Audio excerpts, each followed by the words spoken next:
We have some huge news to go over today as the Pittsburgh Steelers have made multiple moves and in what has been a crazy past few days for Omar and the Steelers team. They continue to make moves, this time a very interesting one, but not only that, we have some big updates ahead of the big matchup tomorrow regarding both Marquez Valdes-Scantling and others as well. A ton to go over on this episode, folks, but before we get into it all, if you're a part of the percentage or aren't subscribed to the channel, this is the place to be for daily Steelers kind of, folks. A ton to go over today. Injury updates, moves, all these different things ahead of the big game on Sunday. And let's dive right into it, and let's start with the moves that the Steelers have made. And you can see here, we'll also have some comments from Jalen Ramsey later, but the Pittsburgh Steelers have officially waived defensive end Demarvin Leal. Now, we're going to dive into what this means, how the Steelers are carrying, 52 out of 53 players. There's a lot of implications here specifically surrounding this move, but I want to start just by going over it, right? So some background on Demarvin Leal, if you aren't familiar. He was already cut by the Steelers once this year back in August, but quickly circled back to the practice squad and was activated back in September. And he was their third-round pick in 2022, was more of a project guy, was dealing with injuries in 2024, and ultimately, although active last week, was not active very much throughout the entire year, which has led to him being essentially now waived, right? So he might find his way to the, back with the Steelers and back at the practice squad like he has in the past, but they basically didn't use, Leal too much and weren't able to maximize his talent. He wasn't able to develop. He was bouncing around between different spots. So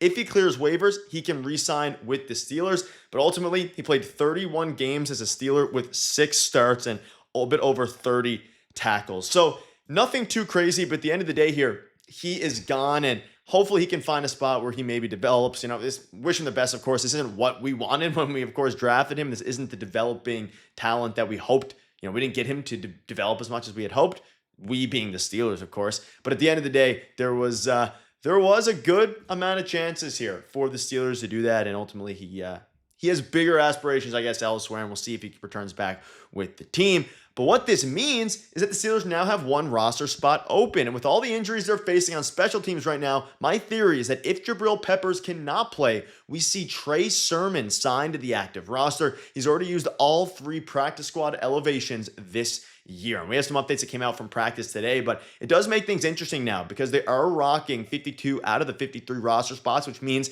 there is one of them open. And of course, they weren't going to use Demarvin Leal, this upcoming game or really for the rest of the season, because otherwise they obviously wouldn't have waived him. But it does make things interesting now. Of course, Nick Farabaugh, shout out to him, a fantastic reporter on the Steelers, is saying that Trey Sermon could potentially be available. Of course, Jabril Peppers, we're going to have to see what happens with him. We do have an update on him in a minute, which we'll dive into. But ultimately, it's interesting. And that's the biggest part about this, is that a roster spot is now open. Though again, keep in mind that they did, you can see at the bottom, that moves the corresponding move to signing of Broderick Martin Rhodes, who I had a video on yesterday. Feel free to check that out. But folks, let me know down below what your thoughts are on this. And let's dive into the big Week 10, which is the game on Sunday, injury updates. And we have a bunch to go over today.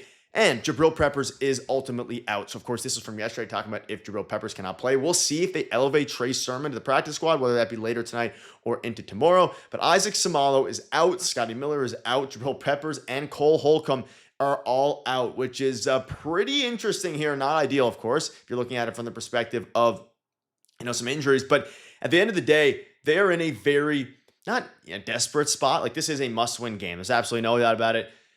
But at the same time, having Jabril Peppers out is not ideal. Corey Trice is questionable. Will Heyward should be good to go. He's obviously not going to get in. TJ Watt will be available. Chuck Clark available. Highsmith available. Darnell Washington available. And Connor Heyward are all available for the game on Sunday, which is encouraging news because there was rumors about Highsmith potentially not being available. Darnell Washington coming off of his best game in a very long time, at least this season, and really getting a ton of praise from Aaron Rodgers. He is, of course, going to be available. Now, what this means heading into it is some interesting things here. Now, we're going to dive into Marquez Valdes-Scantling like I showed you guys in a minute.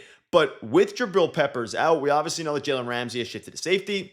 But regarding Isaac Seumalo, they ruled him out, of course, this week due to a pec injury. Spencer Anderson is in a replacement at left guard. But this is the first time that Pittsburgh has had different starting 5 combo this year, and they could potentially use someone else. So this Seumalo injury is a lot worse than initially, thought of. And of course, it is a pec injury. You don't want to mess with pectoral injuries. But at the same time, being out with no Isaac Seumalo is going to be a bit interesting. But at the same time, there's also no Marquez Valdes-Scantling. As Pat Farabaugh said, of course, Pat Farabaugh, the insider, says that no Marquez Valdes-Scantling versus the Chargers. The Steelers want him to prove himself in practice before suiting up. And there was a lot of footage circling around. Feel free to check it out on Twitter of him catching balls, him running routes. They say they wanted to prove himself at practice before suiting up.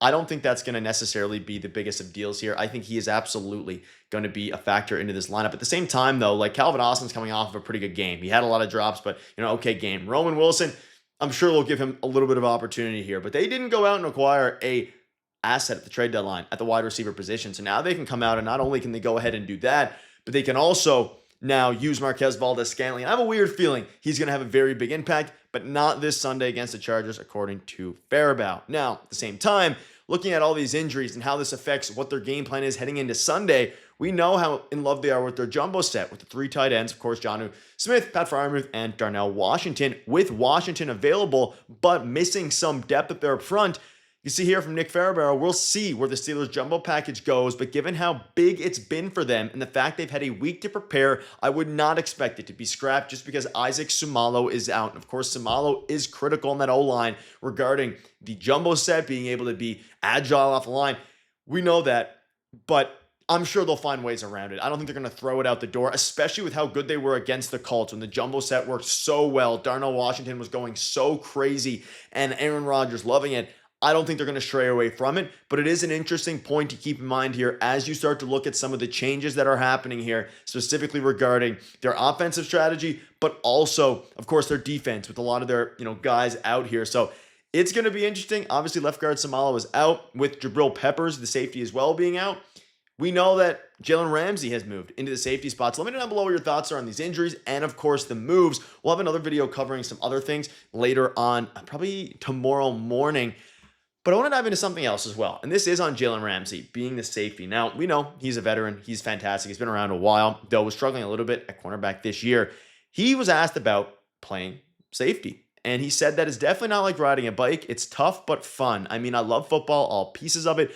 I'll enjoy and try to embrace. I guess you could say maybe it brings out some sort of new energy for me just because playing corner for 10 years, you kind of learn the game and sometimes it becomes same old every day, man. So not only do I think this is a great idea for the Steelers, and we'll have probably a full video covering this, or I will rather tomorrow. This is like genius by the Steelers, right? Moving him into safety where not only can he feel rejuvenized, he's played corner for 10 years, but he's dang good at the position, right? And he has also been very clear that he could do and willing to do whatever it takes for this team to be better and win games. We saw this comment today from Jalen Ramsey yesterday or the day before, I believe it was, or even the day before. We saw it from DK Metcalf. He came out, which is polar opposite of what he said in Seattle, and he said he doesn't care that he only had 6 yards and 2 catches last game. He just wants to win games. This whole team is embracing the culture of winning games, and what that means is this team is in a very good mindset heading into Week 10 against the Chargers. Let me know down below your thoughts around all these injuries. Tons of things happening. I'll keep you up to date every step of the way. Thank you guys for watching. See you later.